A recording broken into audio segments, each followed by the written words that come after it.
বৈশিষ্ট্য আমি শেয়ার করতেছি আপনাদের কাছে।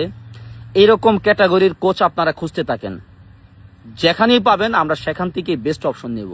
ফার্স্ট অফ অল, এমন কোচ যার ওয়ার্ল্ড কাপ গেমের পার্টিসিপেশন করার এক্সপিরিয়েন্স আছে। এক নম্বর, র্যাঙ্কিং এ পিছনে পড়ে থাকা অনেক দুর্বল টিমকে একটা ভালো জায়গায় নিয়ে গেছে।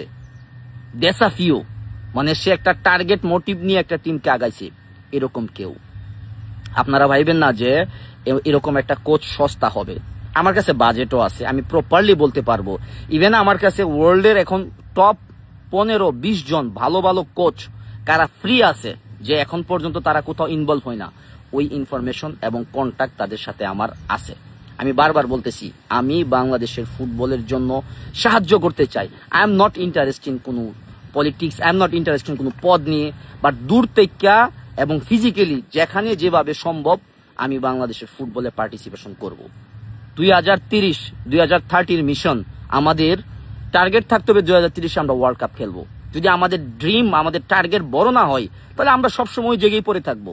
আমাদের কাছে এখন সবকিছু আছে যে আমরা এই মিশন বা ভিশন নিয়ে কাজ করার মতো। আজকে আমাদের কাছে ভালো ইয়াং ফুটবলার আছে, আমাদের কাছে আজকে ফিনান্সিয়াল কোনো ইস্যু না, এটা টাকা কোনো ইস্যু না। আপনাদের বাপের কাছে টাকা না থাকলে আমরা যারা ফুটবল প্রেমিক আছি, ফুটবল নিয়ে কাজ করি পৃথিবীতে, আমরা সবাই মিলে স্ট্রং ফান্ডিং এর ব্যবস্থা করব, আপনাদেরকে সাপোর্ট করব আমরা। তারপরেও চাই যে একটা চেঞ্জ, ভালো চেঞ্জ আসুক। কারণ 2030-এ মোস্ট প্রবাবলি 64টা টিম ওয়ার্ল্ড কাপ পারমিশন পাইতেছে। 48 থেকে বাইরে 64 হওয়ার পসিবিলিটি অনেক আছে। যদি হয় আলহামদুলিল্লাহ, যদি না হয় তারপরে আমাদের টার্গেট আমরা 48-এর মধ্যে থাকবো। আমাদের কাছে এখনো 5 বছর সময় আছে। আমাদের এখন শুরু করতে হবে আমাদের আপকামিং 14, 15, 16, 17 বছরের পোলাপান। আজকে আমাদের হামজা আমাদের ইতিহাসে বাংলাদেশের জন্য একটাই, আজকে তার যে এইজ, আগামী 5 বছরের পরে সে কোথায় যাবে। সো আমাদের নেক্সট জেনারেশন নিয়ে এখন থেকে প্ল্যান করতে হবে যে আমরা 2030-এ যদি ওয়ার্ল্ড কাপ খেলতে চাই, আমাদের প্রপার প্রজেক্ট দাঁড় করাতে হবে। তার জন্য আমাদের প্রপার লিডারশিপ দরকার। সবচেয়ে বড় কথা দরকার ফুটবলের মধ্যে, বাংলাদেশ ফুটবল ফেডারেশনের মধ্যে আমাদের ট্যালেন্টেড মানুষ দরকার, যাদের চিন্তা ভাবনা, ইচ্ছা শক্তি থাকতে হবে সবার উপরে দেশপ্রেম এবং সততা। আপনি ট্যালেন্ট, ওই অনুযায়ী আপনার অনার আপনি পাবেন। তার মানে এইটা না যে সবকিছুর মধ্যে আপনারা মিস ইউজ করবেন। আপনারা ভালো কাজ করবেন, আপনাদেরকে স্যালুট জানাই। আপনারা খারাপ কাজ করবেন, আপনারা মনে করেন যে এই যে পরিষ্কার। দেশ নিয়ে, ফুটবল নিয়ে আর কোনো চিনিমিনি খেলা চলবে না। আমি ছোট ভাই, আমার কথা কারো কাছে ভালো লাগতে পারে, খারাপ লাগতে পারে, তো আপনারা একটাবার চিন্তা করেন যে আমারও তো একটা সন্তান আছে, আপনাদেরও সন্তান আছে, তাদের জন্য আমরা কি রেখে যাব।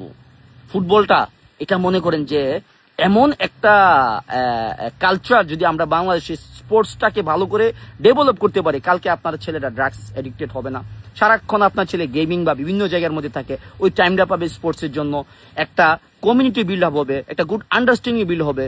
আমরা আজকে মনে করেন যে পাড়াগাঁয়ের মধ্যে গিয়ে দেখেন যে ফুটবলের প্রতি কি ভালোবাসা মানুষের, এই ভালোবাসাটা আমরা কাজে লাগাতে হবে। আমাদের না ব্র্যান্ডিং এর অভাব পড়বো, না আমাদের রেড সোশ্যালের কোনো অভাব পড়বো। সব দেখবেন যে অটোমেটিক্যালি। বাফুফেতে আপনারা আমাকে রিসেন্টলি একজন এক্সাম্পল দিয়েছিল, আরে বাফুফের ফলোয়ার আমাদের 1.5, 1.9 মিলিয়ন হয়ে গেছে। বাফুফের ফলোয়ার হবে বাংলাদেশের সবচেয়ে বড় পেজ হবে বাংলাদেশের ফুটবল টিম, বাংলাদেশের বাফুফের পেজ হবে। বিকজ এটা আমাদের সম্পদ, আমাদের দেশের সম্পদ। সো আমাদের কাজ করতে হবে দেশপ্রেমকে আগে নিয়ে এবং ট্যালেন্টেড মানুষকে এবং